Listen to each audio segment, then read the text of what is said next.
ruined in America. 100% ruined. They're brainwashed and they're drugged. They're a perfectly malleable group of people. They are much like Nutty Putty in the hands of these master manipulators from Chicago. Any other questions or comments? Because I've got the answers. Don't be lobotomized. Don't take the lobotomy. 1-800-449-8255. San Diego Joe, go. You're on the Savage Nation. Dr. Savage, you're a daily inspiration, and I pray that you have the strength every day to come on the air and share your wisdom with us. Well, I don't know if I have the strength, but I just had a chocolate brownie and coffee. That helped. Well, the coffee will help inspire you, but where does the DNC get the nerve to come off and put on a commercial that puts down everyday people, including veterans, who visit the VA hospitals around the country and know what kind of lousy medical care they get from the U.S. government? Where do the Congress people and the DNC get off? The DNC are an illegitimate group of gangsters. The Democrat National Committee is run by criminals and gangsters, in my opinion. They are not American. They're attacking the real Americans. So I want to see more veterans go to more health care meetings. I want to see every motorcycle gang. I want to see every motorcyclist come to every protest in this country and rev their engines outside until these illegitimate gangsters get the message that they're outnumbered and that the Indians are about to revolt. How's that? Does that work for you? I want to see the motorcycles outside the town hall meetings. I want to see the tattooed men on motorcycles outside the town hall meetings. I want to see the people on all levels standing up to the illegitimate Marxists who have taken over this country, who are robbing us blind, who are fleecing us like sheep. How's that? Does that work for you? Dr. Savage, I totally agree with that. But my problem is I've got a congressman who actually gets it. I would like to be able to go and talk to Boxer or Feinstein and let them have a piece of my mind. But you know what? They're too sheepish to come out and actually have a town hall meeting where I can... The last time Barbara Boxer met one of her constituents, she had to go into psychotherapy for 3 months, I understand. The last time Dianne Feinstein actually met one of her constituents, which was apparently in 1914, apparently she had to go into therapy for several years. Thanks for the call. We live in the Soviet Union, where the leaders of the Soviet Union had, so-called the elites, they had the country houses, they had the black limousines with drivers and Secret Service, and the people were nothing but sheeple to them. That is what America has devolved into after 16 years of Clinton and Bush. We have become the new Soviet Union. Make no mistake about it, Obama is a newcomer to this game. It was 8 years of the Clintons, then 8 years of the Bush gang that gave us this illegitimate joker called Obama and the Chicago gang. So he's not something new. He's just part of the continuum. I don't know if there's any chance for the American people to take the country back. I just don't know if it can be done. I don't know how it's to be done. Maybe it has to be done one congressman and one senator at a time. I don't know if that could be done. I believe the money is so vast from Saudi Arabia, China, and other countries that an ordinary American citizen wouldn't stand a chance to run for office. I think they would be swamped with the money being circulated through the vermin of Wall Street, burying anybody who stood up to stand up to them. That's my opinion. Austin, Texas. Michael, welcome to the Savage Nation. Thank you. Yesterday I had a debate with my friend's father, who is basically a Marxist. I am 14 years old. I read Paul Johnson. I read the National Review, so I kind of get into debates sometimes with people. And my friend's father, we talked about a bunch of things, but basically we just talked about the Great Depression and Israel. And I couldn't respond to him. The main thing he had said, because he's one of those leftists that believes that Israel is, committing genocide against the Palestinians, and they're so evil.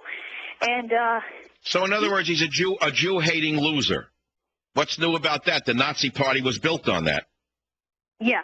Well. So what is he? A white trash Jew-hater? Is that it? Who never amounted to beans in his life, and he thinks the Jews took his birthright from him? Is that who this bum is? Well, I don't know, but. Well, wait a minute. Did this bum ever work for a living? What does bum do, the Marxist? I don't know. I don't know what my friend's dad does. Well, wait a minute. You know your friend's father well enough to have a conversation with him. Did the bum ever work? Well, yeah, he works, but I never asked my friend what his father does. Well, how could he be a Marxist and have work? What did he work at? Capital. He's read the manifesto. He's read all that. So, in other words, he thinks after the revolution he's going to wind up on top and all the Jews are going to wind up giving him a shoe shine. Is that it? Well, I'm not sure, but he made one... Well, wait, you called up about some unknown white trash vermin in Texas somewhere. So what's the point of the call if you know nothing about him? Well, I don't know about him, but I want to talk about one of his points that he made that I couldn't counteract. Oh, well, okay, so what are the points that this unknown moron made? Well, he actually has Native American descent, and he used that on me. He said that what if the European powers had arbitrarily decided to make the state of Maryland just like a haven for the Native Americans? All right, so he's a malcontent. So what is the point of the call? The country's filled with losers like him. Yeah. What else is new? He thinks Obama's going to give him back a state? He's going to wind up a chief again, sitting in a teepee with 8 wives? Actually, he was a Hillary Clinton supporter. He didn't like Obama. He was a Clinton. Oh, he sounds like a real crank. I've met many of these leftists. Most of them teach at universities. How old are you? You said you're 14? Yes. What you got a lot of guts for a 14-year-old to talk to an old man like him. But the next time you talk to him, I'll give you some advice. Ask him what he actually worked at in his life. Ask him if he ever produced anything of any value to anybody in society. Ask him what he thinks will occur if there should be a total and absolute communist takeover of America. Ask him what he thinks he'll benefit from it. When you get those answers, take 2 aspirin and call me. 1-800-449-8255. Bill in New Hampshire, welcome to the Savage Nation. It is obvious to me and natural that the conservatives in this country would hang Michael Savage out to dry. They fancy themselves as disciples of William F. Buckley. They consider themselves distinguished members of the Eastern establishment. And then along comes Michael Savage with his blunt, non-pretentious American common man approach to life. His accent and his manner of speaking is without pretense. And what galls them the most is that Michael Savage, without their background and heritage, nonetheless is a recognized scholar, a PhD, and a Renaissance man. You're absolutely right. In other words, I did it without any of their help, so therefore they hate my guts. I understand that. You first had to bow down to the jerks at the National Review. Then you had to get on your hands and knees to some other East Coast phonies there in order to get ahead. I bypassed them all, so of course they hate me. I did it based on brains and gall. That's all, brains and brawn. That's how I got where I am, so of course they despise me. So what else is new? Anybody who makes it on their own, they despise. And because of that, they're sitting back quietly relishing the fact that you're in trouble in Britain, and you're hated by both them and the liberals in this country. Well, I'm actually in a place I want to be, because to me the liberals and the Republican establishment are one and the same. There is no difference between the Buckley conservatives and the ruling elite liberals. They're all one and the same. They're part of the same cabal, Bill. They keep changing form.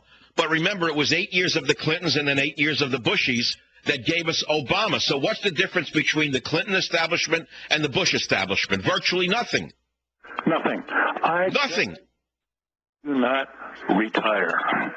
As you've said before, if I don't do this, what? The answer is nothing. What you're doing is what will satisfy you. Now, I want to ask you something, Bill. You sound as a man who's been around a while. What age bracket are you in? I'm the same as yours. You're another old codger like me, huh? Good. I've lived through some of it. I've had a chance to think and observe. I've gone through stages where I spoke politically correct. I've rejected it all, and I just relish. A, what you say, B, how you say it. No fancy. Because I speak with the common parlance of the average man in my own accent, but it resonates across gender, across race, across culture, and across society, Bill. And I want to thank you very much for speaking to me today on the Savage Nation. When I come back, I want to talk about a documentary last night I saw called War Dogs of the Pacific. It was one of the most touching documentaries I've ever seen in my life. It tells the story of the Marine dog platoons of World War II. I'll be right back. They're funny, they're entertaining, and I couldn't drive an hour without them. Armstrong and Getty, weekday morning 6 to 10. Talk 910 KNEW.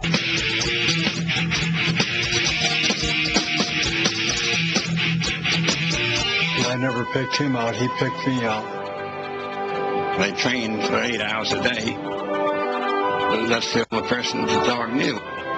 Their smell and hearing is so acute. I couldn't imagine going into a jungle without a dog. I know they were close before they ever got there. Oh my God, they're shooting with bullets. They saved hundreds of lives, including mine. There isn't a day that goes by that I don't think of that dog. All right, so one of my favorite channels is military history, or the history channels in general, or National Geographic. So last night I stumbled upon War Dogs of the Pacific documentary story of the Marine dog platoons of World War II. And they show these men, the Marines, they must be in their 80s when they were interviewed for this, or older. And these are the men who saved us from Hitler. These are the men without whom we would be speaking German or would be lampshades. These are the men who, when you look at them, I mean, they bring tears to your eyes. And then they flash back to these men in Saipan when they were in their 20s. You see the young man and the old